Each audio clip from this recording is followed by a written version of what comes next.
What's up, guys? Welcome to this episode of Beers and Breakdowns. You've been asking for this one probably more than any other movie. For sure. Everyone asked for this one.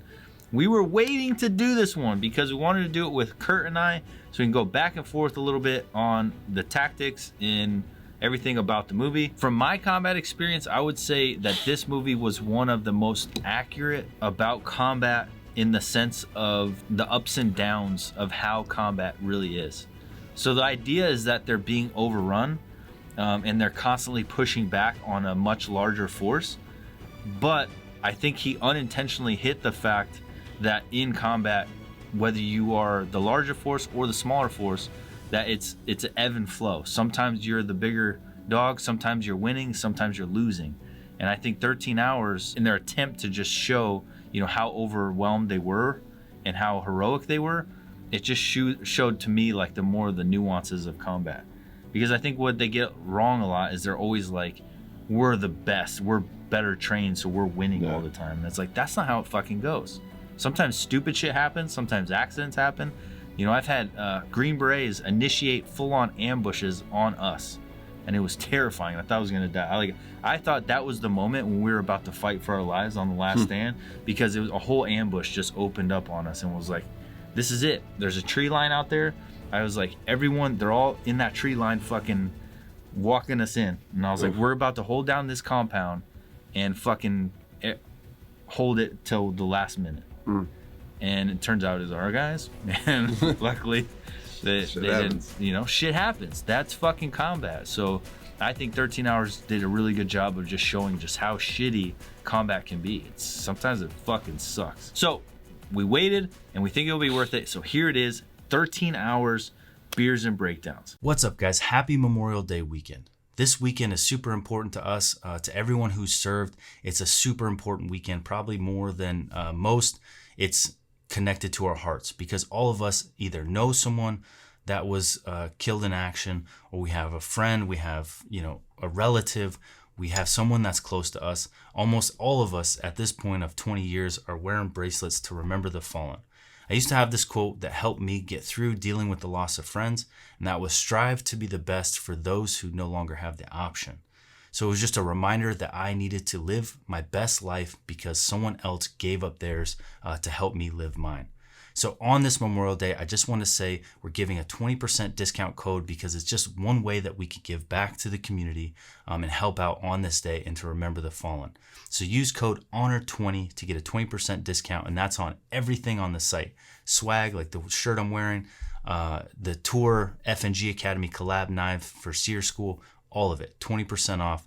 If we get 20 codes used from now till the end of the sale, which is midnight on Memorial Day, then we will do a live stream. I will jump on a live stream so I could chat with you guys and answer a bunch of questions. Sign up for the email list, and I'll send the email list a link and the time and date for the live stream as soon as we hit 20 Honor 20 sales. Thank you, guys. Happy Memorial Day weekend, and never forget.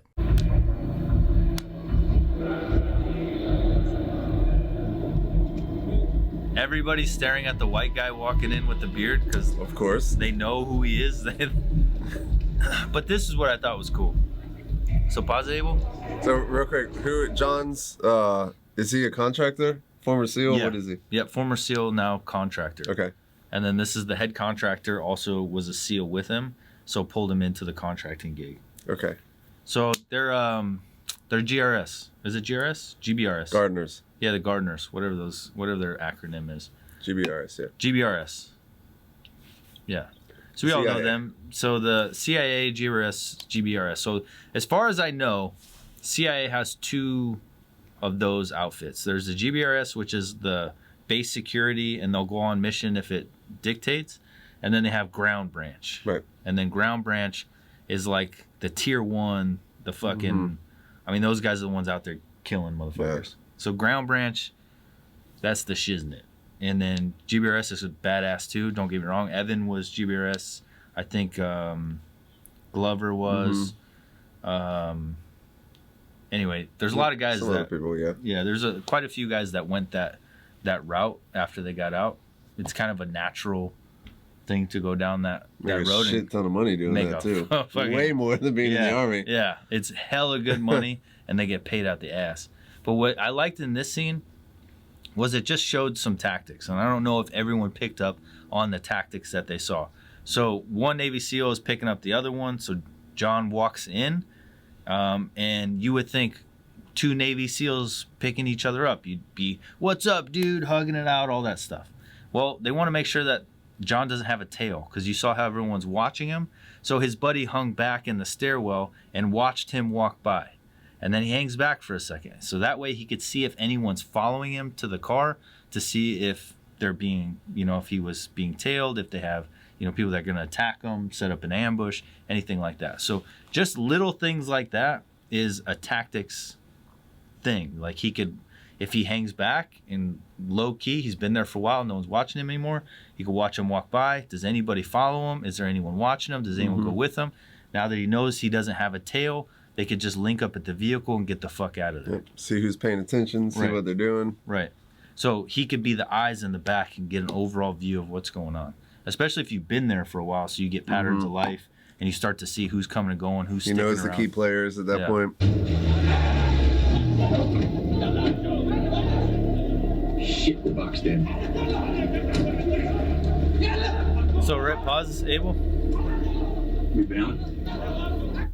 So right away, that's like level 10, the worst fucking situation. Yeah. Immediately boxed in a small alleyway. Shit's going down. Yeah. So you got all these fighters completely surrounded. You got multiple fucking machine guns pointed at you. You got like 15 dudes. You got guys with RPGs. Is that an ISIS flag? You got, dude, it's just fucking terrible. Like it's done. So right then and there, they could just been smoked. Like on your way from the airport. Yeah, on your way from the airport, just landed. You were there for 5 minutes and you're dead. I mean, he got lucky. They got super lucky that bluff about having the aircraft overhead worked. I don't know how accurate that is or if that really happened in real life. But if I just showed up and you drove me into this situation, I'd seriously question a lot of tactics. I'd seriously question your knowledge about the area. I'd be like, what the fuck?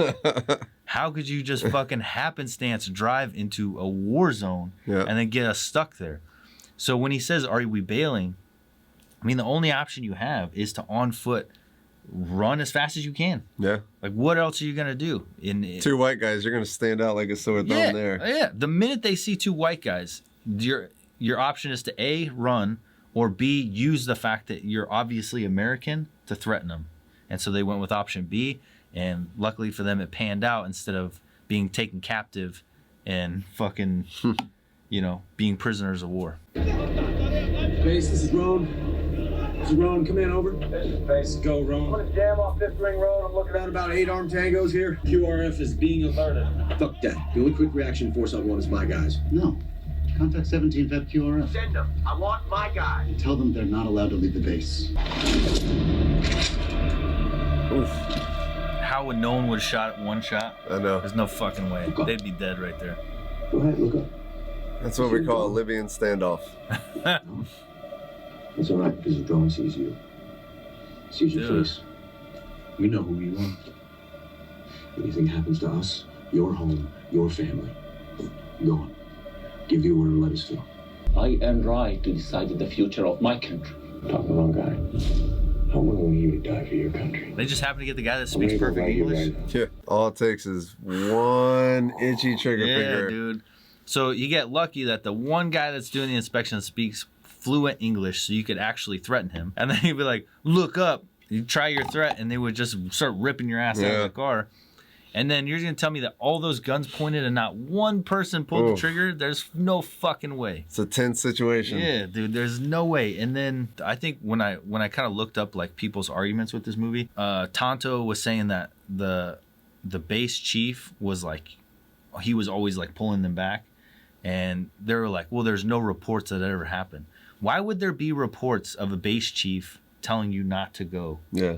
So like when the QRF to go help the senator, they're not going to document what he said, like everything he said. So the whole like, oh, there was an investigation and that was never said. Tonto made that up. Like, There's not going to be Yeah, documentation. it's not gonna be official. It's not going to be official documentation. Every fucking thing you said. Like, what is this, court? When you got a transcriber fucking writing down everything you said. But I do believe that. So when he said, I want my guys as the QRF, so quick reaction force. You got guys on standby to go save you. They're trying to talk about the QRF being Feb 17 or whatever their fucking locals are. That's like calling up potentially the enemy and be like, hey, you're going to change this hat and put on your good guy hat and then go help these guys. When they show up, you don't even know if they're going to be like fucking bumping it up with the enemy, and all of a sudden they're like, nah, you could take them. It's fine. You have no idea who's showing up, if they're good, if they're bad. So to send them as a QRF is suicide. It's not helpful at all. And that's why he's pushing so hard for his guys to come back him up so you could actually get out of the situation or have a chance of getting out of the situation. So 12 minutes, the CIA guys treat everyone like they're piece of shit nugs, and they're just there for security, which is never going to be needed. So they're, just useless, working out, like, they just treat them like piece of shit. Yeah. And it's crazy because at one point in time, each one of those people in their respective careers, Navy SEAL, Ranger, you're elite, you're at the peak, but then you go into this other realm and now all of a sudden you're a nug that nobody cares about. You're the low life to these guys who are Harvard educated. And it's like, that is their peak. Yeah. And if you're not at the top of their peak, then you're not at the top at all. And that's life. It's like everyone has their own peaks. Yep. And we all think that, we're at the top. And it's like, you're at the top of maybe your peak. Yep. But there's 100,000 fucking peaks out there, and no one else gives a shit because they're all trying to get to theirs. But anyway, I just thought that was interesting because things change. Like, you went from being fucking big man on campus to a peon to these little Harvard grads. You're a big meat eater. It's all of a sudden now you're just a muscle. Naive. They have no idea of the danger. So these kids went and shot off bottle rockets, and then they obviously go up to the enemy. And our all right, pause it. So it's a typical security protocol. They're just checking to see what security is going to be like. So they go up, the kids go up and start lighting fireworks by the base.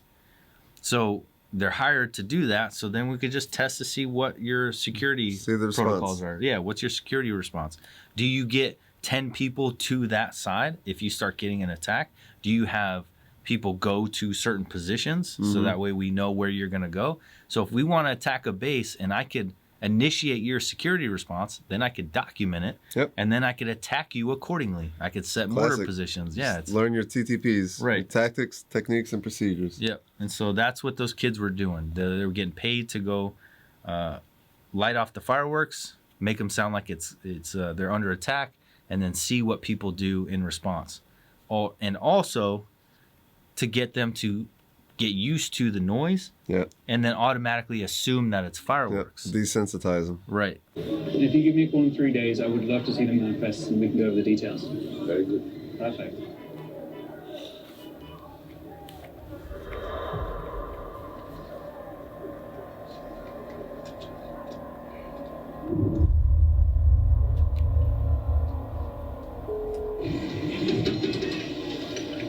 This is Chief's number one rule. Don't get out of the car. No, I'm getting out of the car.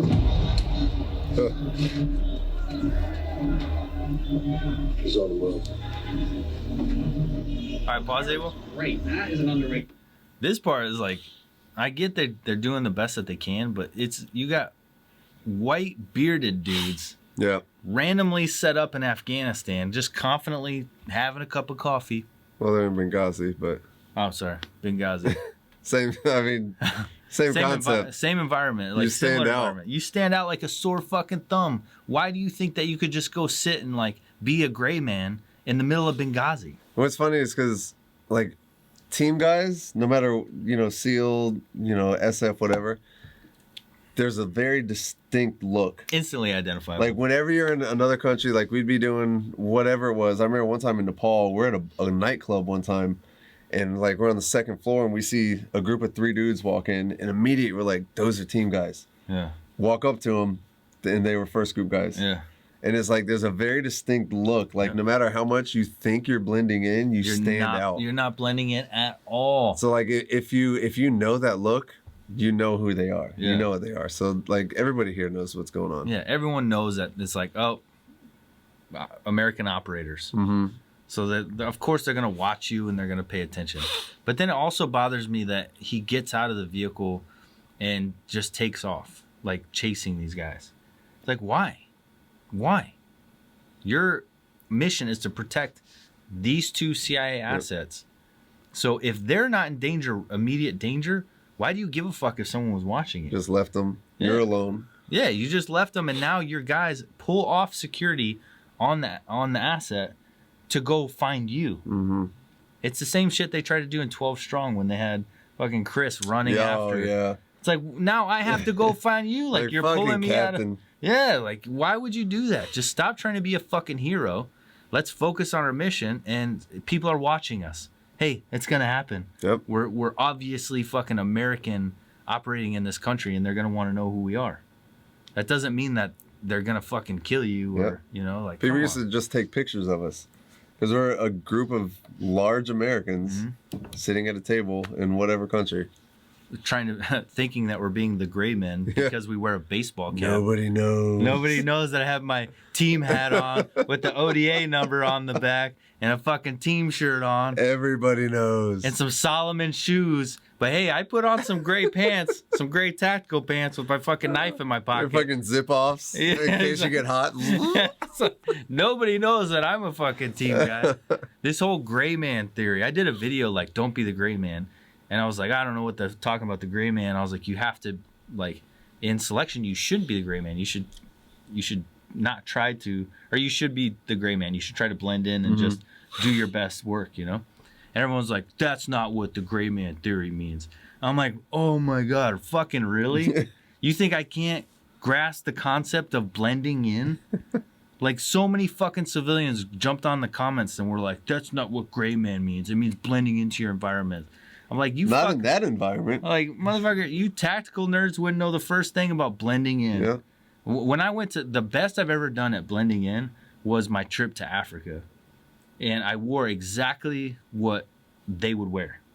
Like, not like traditional African, but like dirty pants. I wore dirty clothes. I wore the button up, the plaid button up, dirty, that was like too big. Yeah. I shaved my head. Like, but I made myself look like a way that I wasn't comfortable looking. Yeah. And that's how I knew I was blending in, because it was like, I'm so dressed like one of them that even the Africans were telling me, like, dude, you look like you're from here. I was like, I'm not comfortable wearing this. If I wear something I'm comfortable with, I'm not going to fucking blend in. Yeah, exactly. So if I go to 5-11 and buy a bunch of cool shit that I like, which you can't get cool shit that I like at 5-11, by the way. Yeah, you know what I mean? Yeah. Like, people think they can go to a store and buy the things that they like and blend in. You're not buying Solomon's or Merrill's in the middle of Benghazi. Right. So if you want to go to Benghazi, are you comfortable wearing, you know, Afghan wardrobe or like a one piece, the gowns that they wear? No. But is that going to blend in better than your fucking Solomon's? Yes. Get back to work. How would you feel if you had to protect Americans for $28 a day and then bring your own bullets? Well, why leave security to the professionals, man? It's a huge issue. I don't know if people picked up on it. They obviously made it a point to show, but their first line of defense is pissed about not getting paid enough. So, like, that's a big fucking problem. Yeah. Like, your first line of defense is these local nationals that you've hired to defend you. The 20, I gotta listen to what they call them. Something Feb or something. So whatever their name is, this militia group is getting paid to protect you. And you're not paying them to where they're standing outside the gate bitching. Yeah, that's bad. That's really fucking bad. That's bad. Because at the end of the day, even if they're not brave, even if they don't want to protect you, if you pay them enough, at least they can give you a phone call with some intel and say, hey man, you guys got some fucking people coming. Yeah. And I'm not stopping them. Yeah, I'm out. But you might want to do something about that. If you pay them enough, if you take care of them, maybe they'll do, you know, help you up a little bit. Never count on a local national to defend you with their life, Right. you know, you're not their countrymen. I'm They're not just saying they're cowards. there for the money. They're there for the money. They're not. They want to go home at the end of the night. They're not going to risk their lives for you. Mm-hmm. We all accept that, and we know that. So if they're not there to actually shoot back, which we know that they're most likely not going to do, then what are they there for? To be a warning system. Yep. And if you don't fucking pay them, you're not getting that warning. So that was just an early indicator that things were so bad security-wise. Yeah. That is like every single thing. And that's one thing I like about John's character is like immediately he shows up and he's like, wrong. Yeah. Like he holds no bars. He's like, this is fucked, this is fucked, this is fucked. Everyone is just hoping that nothing goes wrong. Yeah. They're bringing in a new fresh eyes, Yeah. right? And he's not, it's not that the other ones don't have the tactical experience. It's that they're jaded because they know that they're dealing with these limitations. Like no one gives a fuck about security. So we could tell them this is bad, this is bad, this is bad all we want, but it's not going to get fixed. And John's coming in and being like, what the fuck? Yep. Like, what the fuck? And then his boss is like, it is what it is. Well, I mean, also with them, not only are they used to not getting what they want, they're also used to nothing happening. So, I mean, they're being desensitized at this point. They're like, all right, well, we don't have this, but also nothing's happened. Right. Very true. And John, you see a glass, you know, the thing drops, glass is breaking, he's reaching for his The pistol. other guy didn't even look. He didn't even look. So John's not desensitized. He's used to when things sound like they're going to pop off, you know, looks like a duck, fucking quacks like a duck, Yep. the shit's a duck, and he's ready to get in a gunfight because, you know, that's how it is. Like, fucking war. Hey, man, sounds fishy, looks fishy. There's fucking fish around, and it's time to start banging hammers. So, Yep. you know, that was This fucking fish started to start banging hammers. I was going with it, dude. I was on a roll, and I didn't want to let it go. So this is when they start overrunning the base that the ambassador's on. Listen up. And the QRF is a mile away. Are they a QRF? Yeah. But we are the only help they have. 2 vehicles station ready. Let's go. Move. So pause it, Abel. So right now they're a mile away from the ambassador that they know is being attacked. And he says, like, no, none of you have to go, but they're the only help we have. Mm-hmm. Like, there's not a fucking Green Beret that I've ever met in my life. There's not a Ranger I've ever met in my life. There's not a fucking Navy SEAL I've ever met in my life that will look and be like, Nope. I'm staying. Like, there's I'll stay here. there's no fucking way. There's something, I don't know if it's the part of the special operations community or it's just the people that choose to go special operations, that there's not even a decision No. ever. If you need my help, You're going. we're going. Like, there's no fucking way. Like, if you were standing out, like, ready? Let's roll. But now the fact that we want to go home, we don't think don't do it. We think let's be the most tactical, efficient, as tactically efficient as we can. Let's shoot as accurately as we can. Let's fucking shoot, move, and communicate the best we can. So that increases our chances to go home. Yeah. Let's be the best fucking fighting force we can. So that increases our chances to go home. Not going is not an option. No. Well, they're there for a reason. Right. And they didn't come there just to sit and not do anything. I just thought that was a cool moment because it's like, hey man, you guys don't have to go, but it's like, bro, you know we're going. You don't have to say that. Yeah, Like, you know we're going. But we also don't have a death wish. I don't think it's people, it's hard for them to understand that doesn't mean that we're going in going, man, fuck it, I don't care if I die. Yeah. No, I want to go home. I very much want to go home. But that means that to have my cake and eat it too is to, the best thing I could do is to shoot as accurately as possible, move as efficiently as possible, and be the best tactician I can to try and win. That's what's going through our minds. Well, it's something that's kind of ingrained from the beginning, just like in basic training, like the Soldier's Creed, I'll never leave a fallen comrade, things like that. Like it's something that you're always taught and that just becomes a part of you.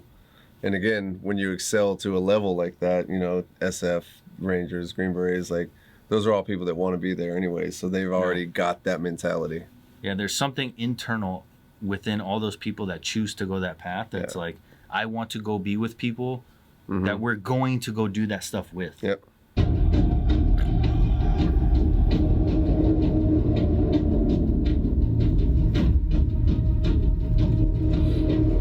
It's going from a rescue mission to suicide mission. Let us loose. Lives are at stake. You are not direct action elements. Chief, think. You let them take that consulate. Where do you think the next target's gonna be? FNX, we need your help. If you do not get here soon, we are all gonna fucking die. All right, pause it. You got two situations going on. One, they're burning out the ambassador, and that's a fucking brutal situation. What he went through is, I mean, worst case scenario. Yeah, like sure. There's nothing you could do. Yeah, that's like you're at the end of your rope. It is what it is, and it's just time. It's, you know, there's nothing you can do. Horrible. So then with these guys, people could look at the chief of this base. First of all, I would say that Tonto was telling the truth in the fact that he stood them down. I would never question that. Anybody that's been in the military and worked with other agencies, like, you know that stand down is always like the first go-to. They love stand down first. It gives them time to think. It gives them time to like panic the fuck out and to like not want to make a decision. Those people don't want to make big decisions because those are career-ending decisions typically. So the whole stand down order and people trying to say that Tonto may not have been telling the truth, I think is bullshit. I guarantee that guy told him not to go. But they were like, well, there was nothing reported. And that's what I was saying. Like, of course it's not going to be fucking reported. It's a conversation. Like, no one's going to record that. But in the Chiefs' defense, what I think that because he's not a tactician, because he doesn't have that drive to go get in the fight, he was about saving his own life and the life of everyone on the base. And so his idea is, if I send the only good fighting force we have over there and they die, we're unprotected. Yeah. So now when they come to our base, we don't have this asset of heroes to protect us because we sent them to go do that. So in my mind, I think he told them to stand down and to stay where they were because he knew that his best bet was with those guys in the exact spot that we're at. So that's, if I had to like guess what happened on that day, he was like, oh, just stay here. Because he wanted to be, you know, have the protection. Just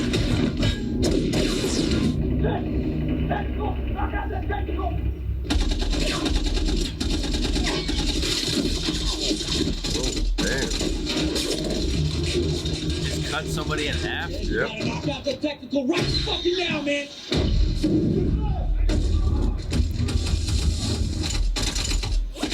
Drop that technical, we're dead!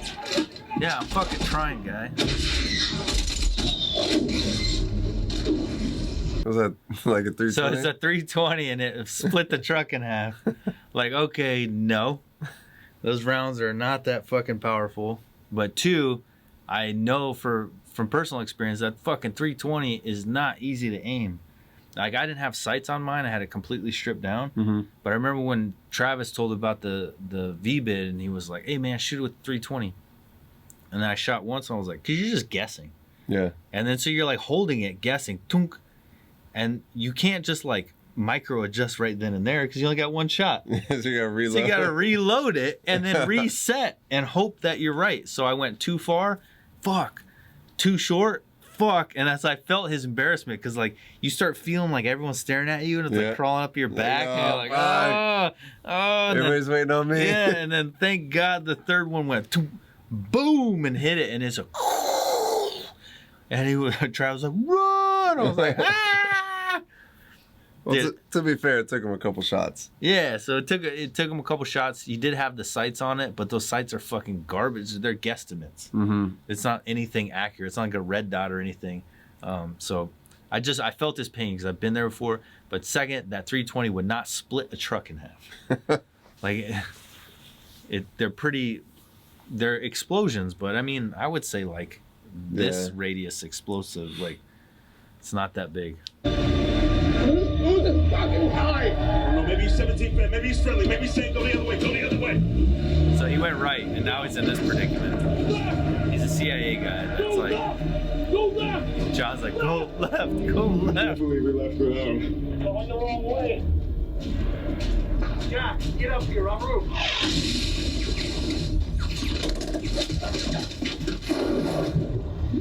Go for a swim. Dig on your right.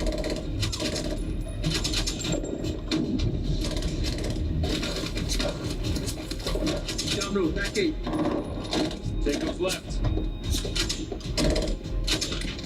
Hey, no way these guys are in for tonight. They got a little taste of victory. The annex is next. Tonto, boom, I consolidate. guess those pistol grips were the shit back in 2012. Drop About leg that. holsters too, man. People love drop leg holsters. Like that shit's a fucking thing of the past. Yeah. Nobody uses drop leg holsters. Yeah. Like the Denver SWAT team, you said they all had drop leg holsters. Put your pistol on your hip or on your thigh, basically. On your thigh. So you do an extension down. The whole idea was that you're trying to have a natural flow of your arm, so you didn't have to bend. They thought that like if you would have it the natural extension, it would be the fastest draw because your arm's already there and your hands sitting by your pistol.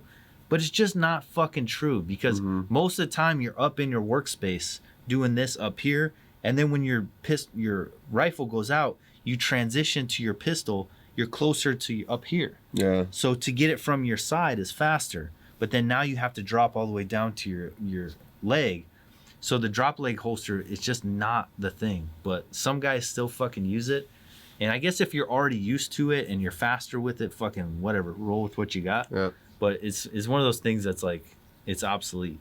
Then the other thing, like you see his left hand, it's like the pistol grip, or they call it the gangster grip. It put a vertical grip on the barrel basically of your rifle. But when you do it like that, like it's very easy to maneuver the rifle like this. It's not accurate. So a lot of people were having issues. So what they do now, or what they started getting into, was more of like a V grip, where you would grab it like this, because that way it's a lot harder to move the rifle to the left and right. But when you have it like this, it's just easily oscillating back and forth, or yawing, whatever you call it. Yeah, so you got the C clamp or you got the reverse C is what a lot of people use. So either this way or this way. One of the two. But either way, you're controlling the front of your rifle. And the point is, whether, regardless of how you feel comfortable to do it, is you're driving the front of your rifle towards the target with control. But like this, you got a pivot point in the center between your two control points. So between this handle and this handle is a center pivot point. So now it's all over the fucking place, and I got to do this and try to keep it straight. Instead, just drive it and put that barrel where you want. It's just way more accurate. I think a lot of it came from some operator picture or something like that, where everybody just like jumped on the nuts of the gangster grip after that. The funny thing is we learn a lot of firearms now of what works and doesn't work from guys that have no tactical experience but just shoot a lot. Yeah. Fucking T-Rex Arms, the guy from T-Rex Arms. That guy, he doesn't have any tactical experience, but he shoots so much that you can't argue with his decisions with where to put his stuff and how he runs his stuff. So a lot of times, like military guys that have way more like combat and have shot at people and all this stuff, we're still picking up little things from these guys like the T-Rex Arms guy, because it's like, this guy's shooting more fucking ammunition than Special Forces Group is allotting us as a team. Yeah. So it is what it is. Like, listen, I may go and do it, but you're shooting tens of thousands of rounds on your own dime. Hey man, if you found that this little fucking bump stop works and cutting off this piece of, this grip is good, oh, fuck it, I'll do it. I'll give it a shot. So it's just funny because there's always that argument. It's like, why listen to like this T-Rex guy's like, no combat, but it can shoot like a motherfucker, and now he's teaching tactics. And it's like, listen, man, proficiency is proficiency. How I use that proficiency is up to me. If you're going to use it for home defense or for range time only or for competition or for war, proficiency is what matters. It's getting better at your craft. So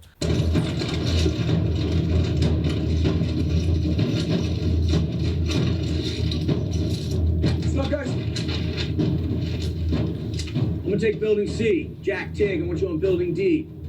Building A, Tonto Boom. Building B, DS guys, that's your territory. Odds, Tower 1, Zombie Land. Go, hit it. I don't think they needed the blueprints for that, but, whatever. You got 4 buildings in a square and You one go tower. there, you go there, Yeah. you go there. All right, guys, we're rolling this out. You're going to A, B, C, D. Like, fuck, somebody get the architect on the line. What about the sewers, boss?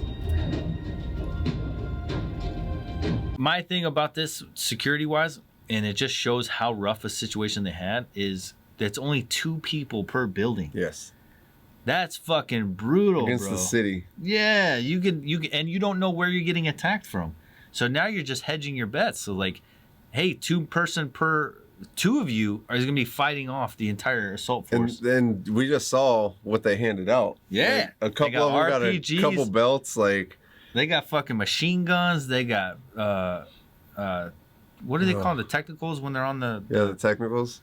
the truck? But like for them, like they've only got like probably less than a basic load each. Yeah, They- they're really They low don't on have ammo. much. They don't have shit, and they're less than a skeleton crew. Yeah. This is But hey, they're there and they're doing what they can. yeah. This is a bad situation, and there's some bad motherfuckers, man. And they know it too. Yeah.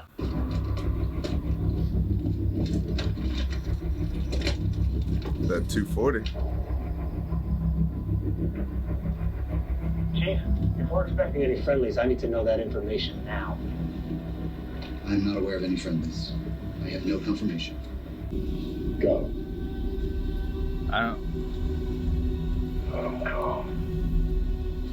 I would have started shooting immediately.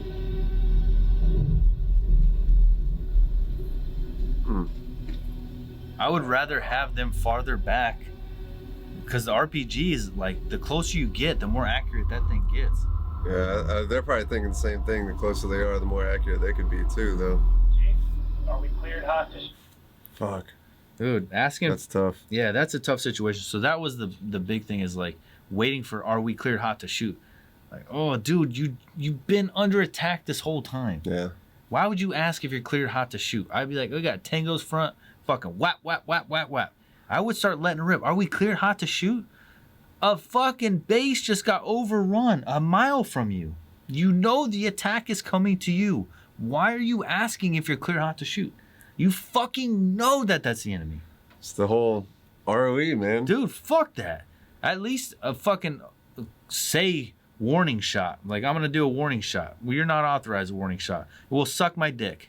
Okay? Because we just had a base get overrun and potentially a fucking KIA. Yeah. An American KIA. So you could suck my dick. Or just do it. Yeah. Because that guy's downstairs. He's not going to know if you fucking snap a round off. And then if you...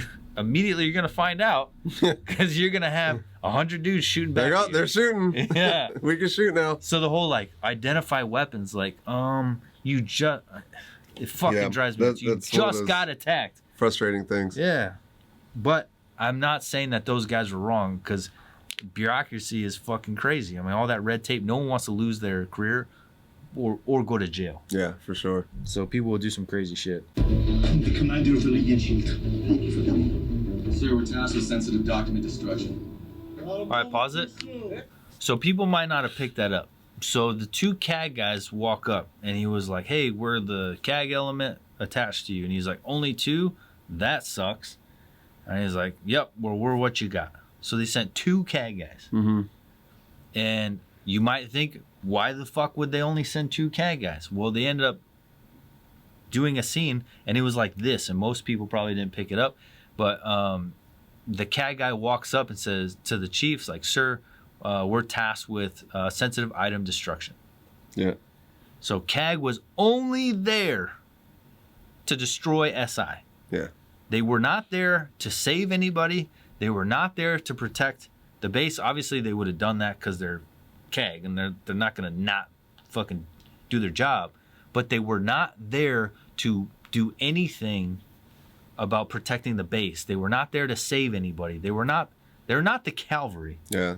They had a very specific They had a mission set. very specific mission set. And I don't think a lot of people watching probably understand that when you're given that specific mission set, you're there to accomplish that mission. Right. That's why there's only 2. Right. So there's 2 for a very specific reason. And so when they get there, they're not like, how do we do base defense? They're like, where's that fucking SI? Because we need to destroy it, because that's the only reason we're fucking here. Yeah. So I just thought that was a moment when they threw that in there, and it was so quick, because he walks in, he goes, he says, sir, we're here for destruction SI. And people were probably just like, well, whatever. Yeah. Doesn't make any sense, but that it just explains the whole thing for CAG. Why there's only 2, and it's why there's not like focusing on CAG going out and doing a bunch of running and gunning and like showing off their skills. Is because they were there to fucking destroy the SI, collect it, destroy it, and that's which is still a very important mission right here. Because I mean, you got an embassy. There's a ton of U.S. secrets inside of here. If it falls, they don't want that getting out. So you have to have somebody there that's capable and responsible for solely that mission. Right. Because everybody else there is obviously dealing with defending themselves at this point. But that it just goes to show the priorities, right? Like, it's like, so you have one of the most elite fighting forces on the planet, and you got 2 of them there, which means that you could have got 10 of them there, or even 20 of them there, but you chose to put 2 of them there.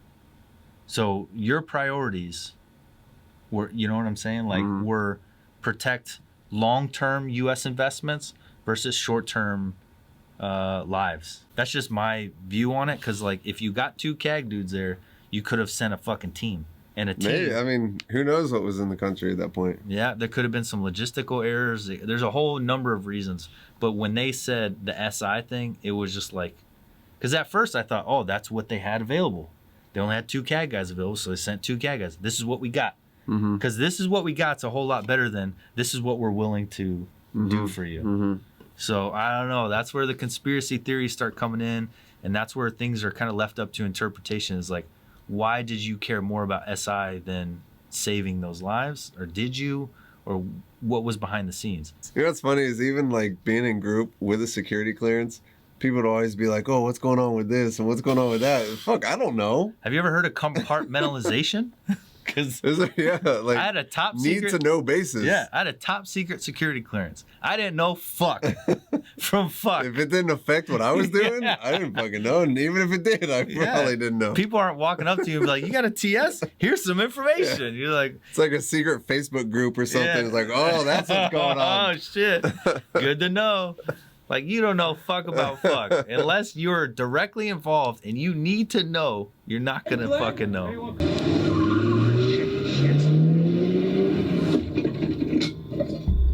Uh-oh. Guys.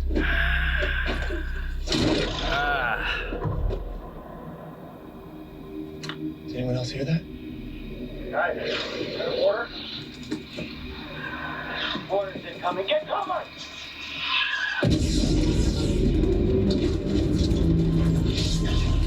All right, pause.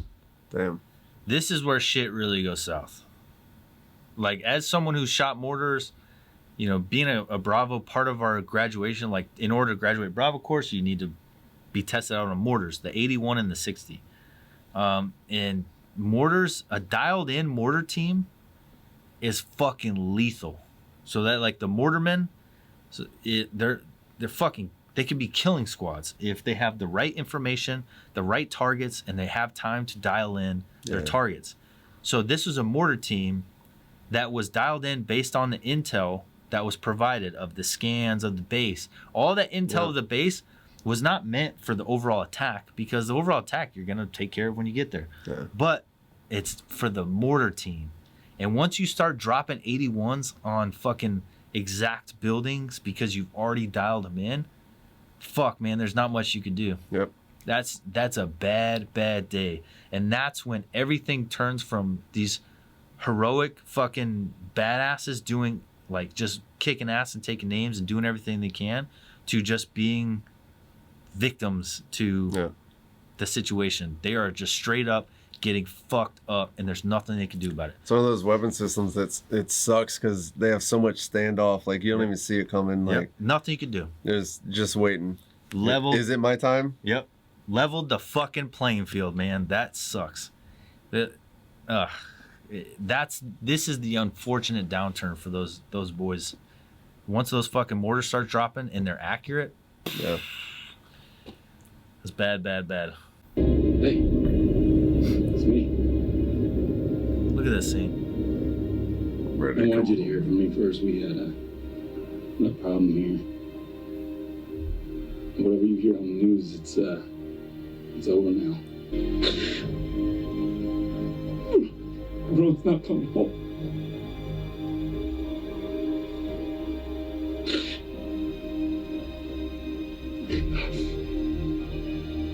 I love you so much. See what I'm saying? Damn. Give that man a fucking Oscar. Why does he not get an award That's for wild. that? He fucking killed that scene. You made us proud, John. Thanks, Jim. Thanks, Jim. Come a long way from selling paper. You did. Holy shit. That was the fucking best moment of the movie. The sunset, the way he captured that phone call, calling his wife, and then, oh my God. Dude. Coming home. You're the man. Good job. You fucking nailed it. All right, guys, there you have it. There's 13 hours. We hope you like it. This is a badass movie. Yeah. I mean, it was badass. And fucking Tonto, all those dudes are awesome. And this was hellacious. Like, this was a situation that no operator ever wants to find themselves, but everyone signs up knowing it could happen to them. Every single one. The minute you guys graduate from Ranger, Navy SEALs, Green Berets, CAG you don't have to say because they know. But anytime you sign up for special operations, one of those special operations, you accept that this could happen to you and you're going to stand there and fucking do what you got to do. And if it's time to go down with the ship, well then so fucking be it, because you're not leaving your bros behind. So I think this movie nailed it as far as representing what it's like to stick up for your brothers and to be in the special operations community. And that never leaves us. So I don't know about you, but I loved it. Yeah, it was good. It was another one of those it's a heavy topic just because it was based on true events. Yeah. And, you know, a lot of good people lost their lives during this whole scenario. So we tried to pay as much respect as we can while evaluating the movie, just talking about the movie. But yeah, it was definitely a good one. I enjoyed this one. Yeah. See you guys on the next one.